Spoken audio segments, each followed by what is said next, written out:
Сәлеметсіздер ме достар? Алдыңғы видеода мен Тренделдан кез келген заттың салмағын қалай білуге болатынын көрсеттім, және де оны сатушыдан қалай сұрау керек екенін айтқан болатынмын. Сол кезде бізге міне қандай жауап келеді. Мысалға мен сатушыға алдын жаздым, осыдан 10 минут бұрын жаздым. Маған енді сообщение келіп тұр, жауап келіп тұр. Ең бірінші Тренделға кіреміз.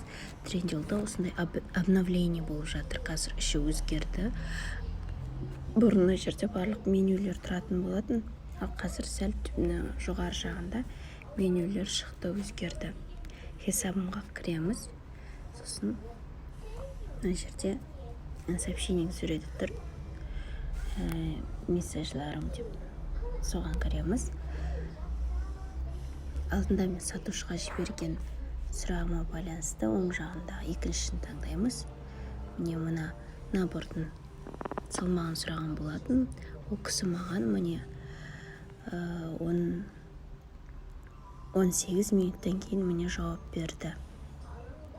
Салмағы қанша деп сұраған жауабыма 43, 21, 44,5 ол көлемі сантиметр деп жазыпты, ал салмағы 2 килограммдай болады деп жауап беріпті.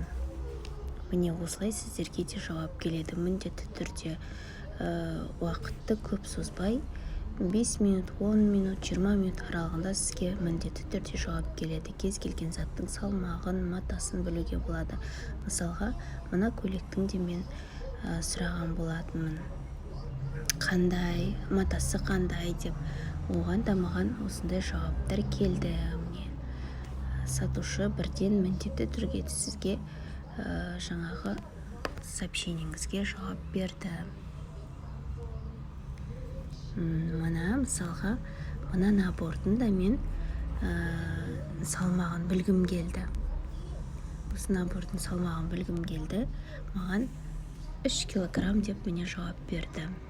11-ден 41 минут кеткенде мен сұраған болатын, ал 51 минут кеткенде, яғни 10 минуттан кейін маған осындай жауап қайтарды. Сол үшін ешқандай қорықпай сұрап білулеріңізге болады. Келетін затыңыздың ақшасын алдын ала біліп отырасыз. Видеом пайдалы болса, лайк басып, комментарий жазып, каналыма тіркеліп, жаңа видеолар күтіңіздер. Сау болыңыздар.